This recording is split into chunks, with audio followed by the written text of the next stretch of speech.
Today's episode is all about It's Always Sunny in Philadelphia, so if that doesn't float your boat and you want to skip today, I understand, no worries. The 15th season of It's Always Sunny in Philadelphia will premiere this week, Wednesday, 10 p.m. on FXX. It'll stream the next day on FX on Hulu. I've actually been thinking about doing episode recaps this season. I really like this show a lot. I don't know if that'll clutter up the feed or not. Let me know. Daily Comedy News Facebook group page or Instagram at Daily Comedy News. The last new episode of It's Always Sunny in Philadelphia aired November 20th, 2019, so it's been almost 2 years. The upcoming season, the official plot summary is, in the seismic wake of COVID-19 and all things 2020, the gang stands at a crossroads in this strange new world. The rules are changing quicker than anyone can keep up with. Despite efforts from Mac, Charlie, Dennis, Dee, and Frank to continue business as usual, now they must face the music and decide who they'll become in the cultural upheaval that is 2021. Across the span of 8 episodes, only 8 episodes, and the Atlantic Ocean, we find them answer in a way only they could think to. I'm about to read you the episode titles and the descriptions for the first 6 episodes of the season, so there are some spoilers here, but it's always sunny, so it's not like I'm telling you, this is the season where, I don't know, Frank dies. Ready? Spoilers coming up. 3, 2, 1. Episode 1.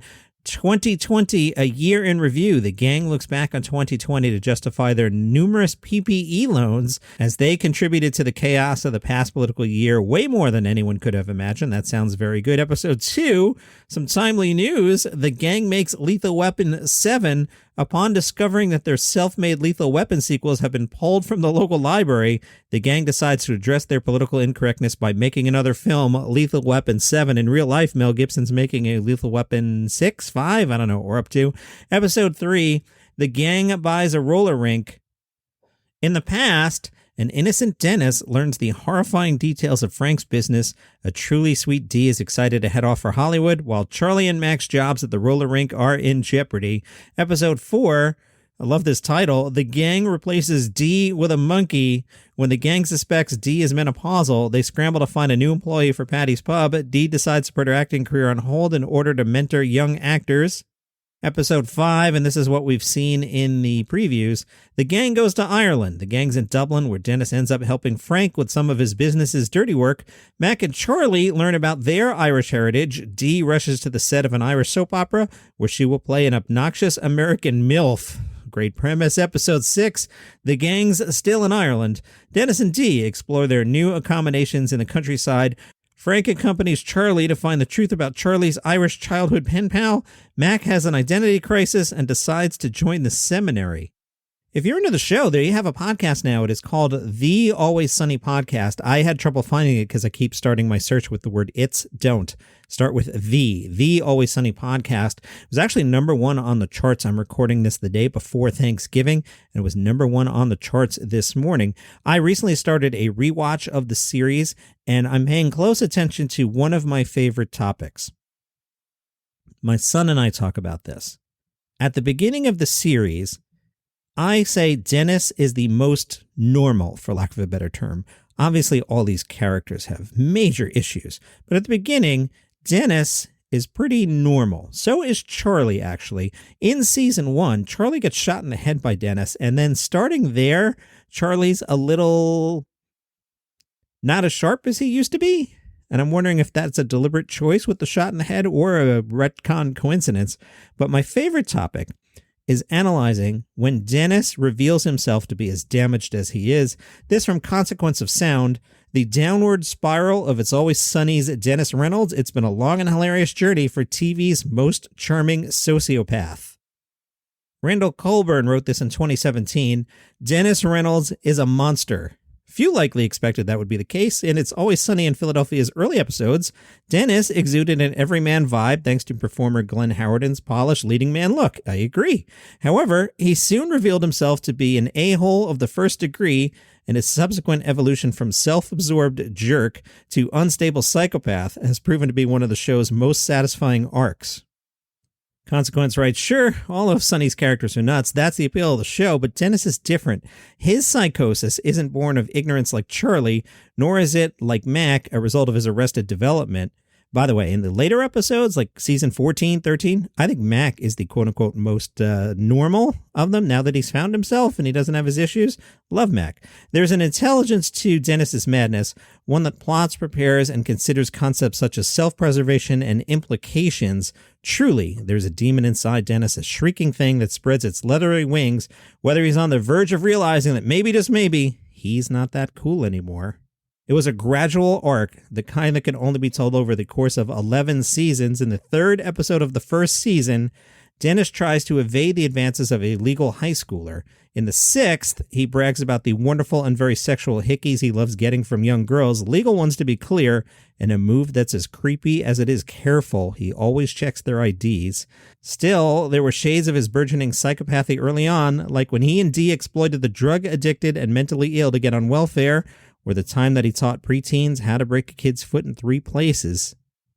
Here is Consequence of Sound's breakdown of Dennis revealing himself. Season 3, Episode 5, The Aluminum Monster versus Fatty Magoo. When Dee decides to get into fashion after finding out her high school friend is now a designer, Dennis steals her thunder by sketching designs of his own, all of which are little more than drawings of women with big, humongous breasts, some of whom aren't even wearing clothes.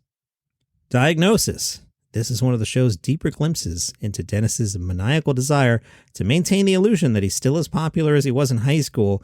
When Dee suggests that he peaked at 18, rage simmers in Dennis's throat as he tells her he hasn't even begun to peak.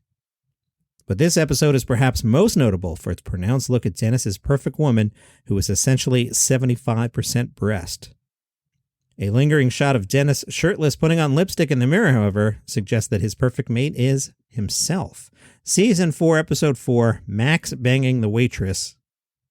The waitress says she'll bang Mac if he can get her into Dennis's room, where she wants to steal back the tape Dennis made of having them sex. Yes, Dennis films his sexual encounters.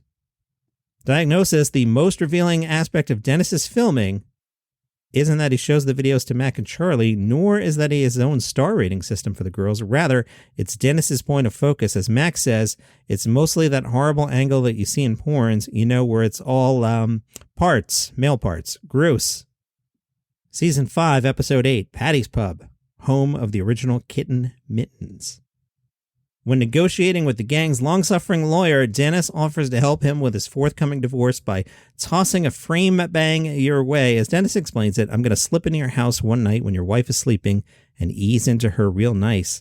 That way you're cheating on each other and she can't clean you out. In response, the lawyer politely asks that Dennis not rape his wife. Dennis, however, is shocked at the rebuff to his generosity. The quote from Dennis, "Bro, rape? I wasn't talking about raping your wife. I was talking about making love to her sweetly while she sleeps. And I was going to do it for you, you son of a bee. Fine, I won't do it." That's pretty dark. Diagnosis. It's interesting the way Dennis has attempted to commodify sex. First, there was his erotic memoir. Now there's the frame bang, which is as terrifying for the careful thought Dennis has put into it as the act itself. It also perpetuates the narrative that to Dennis, women are literally nothing more than objects, and somehow it gets darker from here. I'll take the break. When we come back, the Dennis system. From Consequence of Sound, this is the downward spiral of It's Always Sunny's Dennis Reynolds. It's been a long and hilarious journey for TV's most charming sociopath. This one is pretty famous in Sunny circles. Season 5, Episode 10, The Dennis System. Dennis isn't content to just get laid, not anymore at least.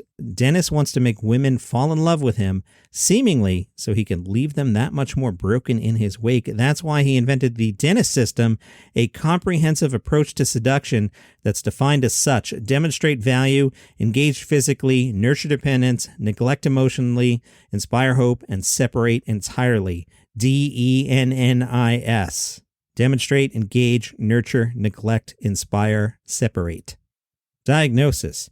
Here's where Dennis proves he's not just your run-of-the-mill sociopath. Women were once just objects to him, but now he's interested in more than just gargantuan breasts. Now, by manipulating their emotions, Dennis wants to penetrate their minds, establishing what he believes to be complete control over their souls.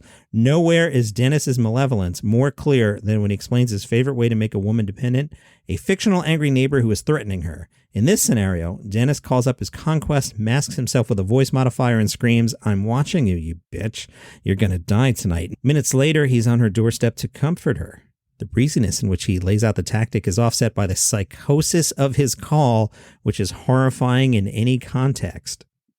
2 episodes later, Season 5, Episode 12, The Gang reignites the rivalry. Dennis visits his old fraternity, hoping they'll treat him like a party god. When he arrives, however, he's met with derision and several pokes of a stun gun. He has a meltdown, shrieking about the idiots and savages who don't respect their elders.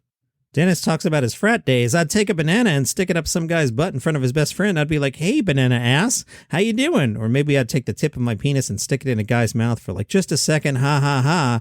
Diagnosis: they're like stupid little GD savages. Dennis rails after his humiliation, and it's the most unhinged we've ever seen him. Usually Dennis remains cool while destroying the lives of others.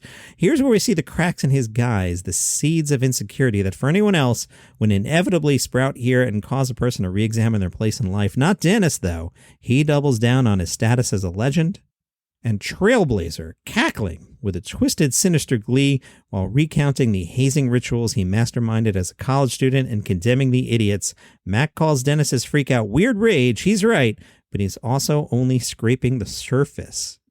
There is a lot to unpack here. I have decided on the fly, I think I am going to do episode recaps because I can pair them up with this stuff. Plus, I've got a whole Charlie article. So how about we meet back a week from today on Saturday, and I'll recap season 15, episode 1, and we'll take it from there. Normal episode tomorrow. Taking a look at some comedy specials you may have missed. Follow this show on Spotify, Apple Podcasts, Google Podcasts, Good Pods, wherever you get your shows, and keep an eye on Dennis.